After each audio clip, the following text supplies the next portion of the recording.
Last year, during Halloween, I reviewed 2005's Marvel Zombies, where zombified versions of our favorite heroes and villains devoured the Silver Surfer, acquired a portion of the Power Cosmic's energy as a result, and used it to overpower and defeat Galactus.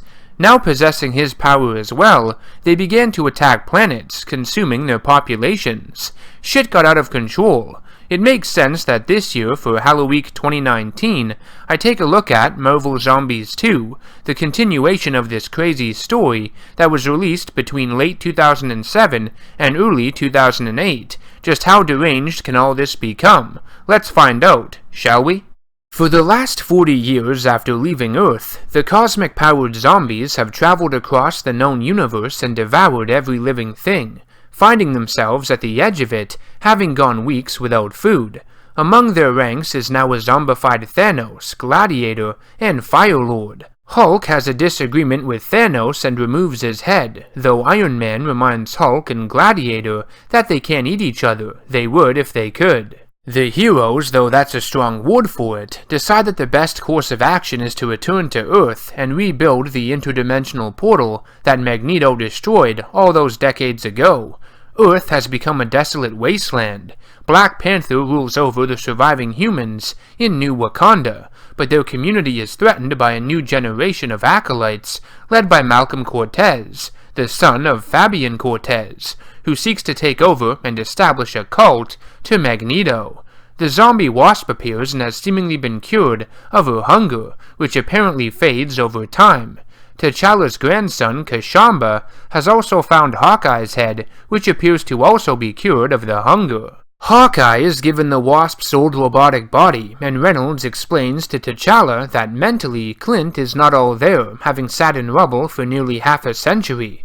Later that night, as Black Panther sleeps, an assassin attacks him, stabbing him in the stomach. To save his life, the Wasp bites into T'Challa, turning him into a zombie and unlocking her long-forgotten desire to eat living flesh. Before Wasp can infect T'Challa's wife, he stops her, and they begin to feed on the assassin. Scared at what he has become, the Wasp comforts Black Panther in telling him that they will remain in a detention cell for the next several weeks to detoxify and cure themselves of the hunger.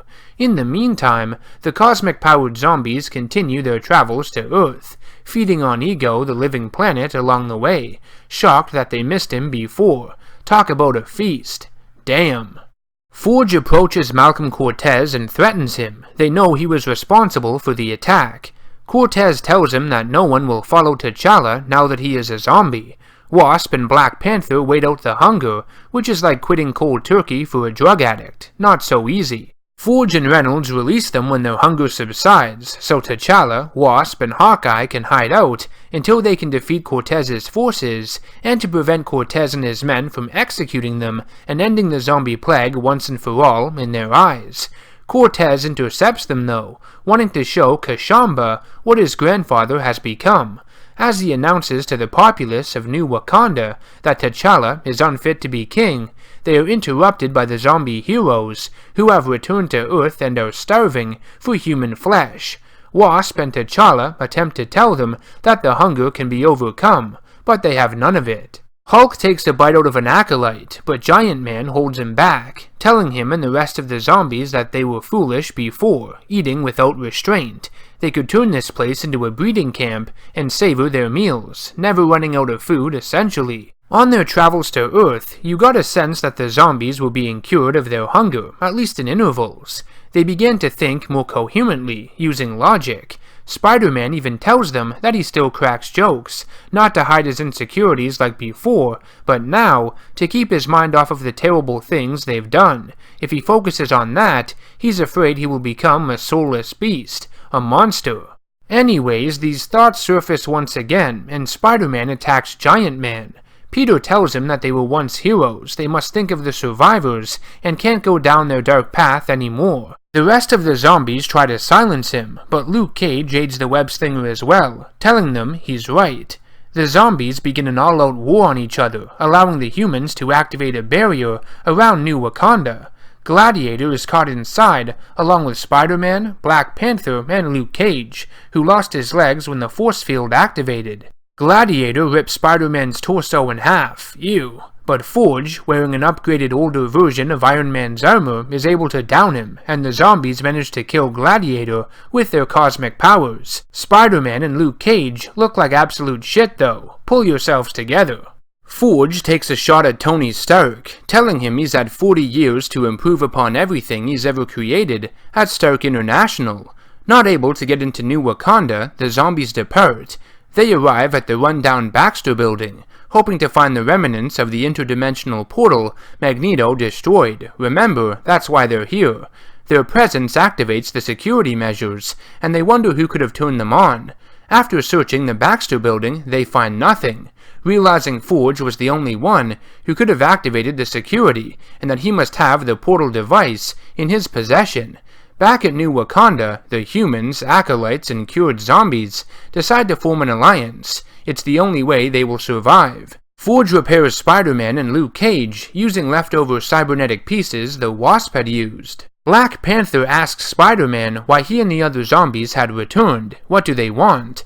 Forge takes them to the interdimensional portal device, expecting that they would return and hoping to use it as a way of escape if it came to it, but sadly, he can't get it to work, even after all these years. Reynolds then takes the heroes to a secret room where he has been experimenting on a functioning piece of brain he and Forge found.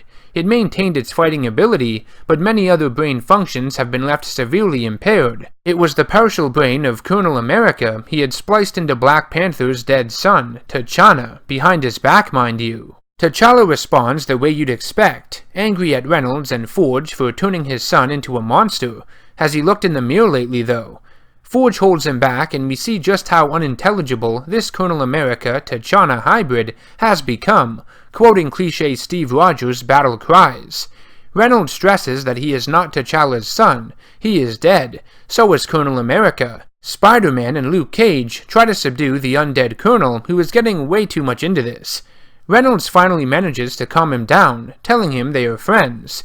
Despite Black Panther's rage, they all stop fighting and prepare for the return of the other zombies. It's only a matter of time before they realize the portal device is in New Wakanda. The zombies arrive outside the force field, and Black Panther offers to give them the device, so long as they leave the remaining humans on Earth alive. He has the portal shut off, and right away, the heroes go back on their offer and use the opening for a sneak attack. Though Black Panther wanted the portal turned back on so they could keep all the fighting outside, Iron Man managed to get in as it was reactivated.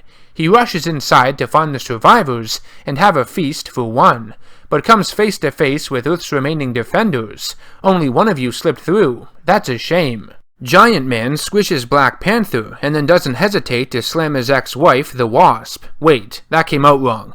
Bruce Banner, another zombie who made it into the force field the first time with Gladiator that had remained sedated up until now, comes to and attacks Reynolds, disarming the force field in the process. Banner didn't want that to happen though, only intending to feed on Reynolds to suppress the Hulk, and looks on in horror as the rest of the zombies run in to feed.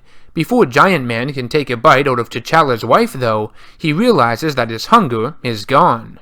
Giant Man orders the other zombies to stop and think about what they've done. The hunger is gone in all of them, even Iron Man, who has noticed it too. He and the other zombies don't want to fight anymore and ask for a truce. They are interrupted by a hungry and enraged Hulk though. I guess he's hangry. Because Bruce Banner's transformation into the Hulk is the result of Banner's hunger, he hasn't had enough time in either form to conquer it. He kills the zombie Phoenix, splats the decapitated head of Hawkeye after it separates from its body, and even pierces the chest of Iron Man, causing him to spit up guts. Lovely. Reynolds appears among the rubble, believing the Wasp to be dead, the woman he fell in love with over the past 40 years. He offers himself up to the Hulk in order to save everyone, and Giant Man realizes the atrocities they have committed as he watches the Green One eat. The Hulk turns back into Bruce Banner, and he demands that they all kill him. He can't control the Hulk, and none of them will be able to defeat him. They agree and destroy his head. The zombies work together to clean up the debris, and Forge finds the head of Wasp, still alive. I guess Reynolds would have liked to know that, but hey, he still saved the world. They also have a makeshift memorial service for their fallen heroes, Hawkeye, Jean Grey, Iron Man, Hulk, and Fire-Lord. Giant Man tries to reconcile with his ex-wife, but Wasp tells him that Reynolds was the greatest man she ever knew. Hank tells her she always knew how to make him feel small, and she responds by saying he always dealt with it in the wrong way. They all work together to fix the dimensional portal, so the new Wakandans can go to any number of dimensions to find supplies and keep the human race going. But Malcolm Cortez reveals to the zombies that he had sabotaged the device years ago, which is why Forge could not fix it. He also admits to organizing Black Panther's attempted murder, killing his son T'Challa, and even threatens to end the life of his grandson as well, before walking off. He activates the portal, and the zombies are all sent to another dimension. With the zombies gone, especially King T'Challa, Cortez can now rule over New Wakanda, but Forge enters telling him they must get them back. Cortez decks Forge and knocks him out, saying the zombies are someone else's problem now. So that's Marvel Zombies 2. The series was far from over, hence the open-ended conclusion, but I'll probably look at later installments during future Halloweeks or something. Much like the original Marvel Zombies story I reviewed last year, Marvel Zombies 2 was an easily digestible read and a fun little story depicting this crazy zombie-ridden version of the Marvel Universe. Marvel Zombies 2 does a better job in making these zombified heroes more likable and sympathetic. Once the hunger in them dissipates, they realize how much they miss living a regular life. Despite all the bad they have done, they still want to make things right again, become heroes once more. In many ways, acting like zombies was out of their control. They were possessed by the hunger, compelled to act on it. No one knows what it was really like for them to go through all that. I like how this story goes against common zombie tropes by having the hunger be something they can cure over time if they go without feeding, getting over it much like a drug addict would with their own addiction. Realize there are no set rules for zombies and other monsters technically speaking, because they are fiction after all, they don't exist. Rules at that point mean nothing and are meant to be broken, and are whatever the writer wants them to be in any given story. While I think this curing element is one of the most fascinating parts of Marvel Zombies 2, it brings along with it the biggest gripe I have with this storyline. It's hard for me to believe that Hank Pym, Iron Man, Wolverine, Gladiator, all these zombies were so preoccupied with eating through the majority of the storyline that they wouldn't realize the hunger was gone until the very end, right before they began eating the survivors in New Wakanda. Spider-Man, Luke Cage, the Wasp, Black Panther, they all began to think rationally long before that, and the comic clearly states that it takes a few weeks for it to happen. It never gives the specific time, which can cause some confusion and inconsistency, but flying through space, we know that they haven't fed for weeks. Following their devouring of Ego, the living planet, one could assume they didn't eat in that entire time coming to Earth and while they were on it. In that same span of time, all the other zombies I mentioned were able to conquer the hunger. Spider-Man, Luke Cage, Wasp, Black Panther. I get that Bruce Banner can't get over it because of his frequent transformations into the Hulk, and you could say intelligence plays a factor in everything, but still, Hank Pym, Tony Stark, they should have been able to realize this just like the others did. I call bullshit. But if you suspend your disbelief, Marvel Zombies 2 was still a fun ride from start to finish. I think I enjoyed it a little bit less than I did the first one, but maybe that's just me. What do you guys think of Marvel Zombies 2? Let me know in the comment section down below. Don't forget to subscribe to the channel and hit that bell icon to be notified of future content. Share it to anyone you know who loves this kind of stuff, and help support me on Patreon if you'd be so kind. Stay tuned all week long for more Halloween-themed content, and I will see all of you in the next one. Take care.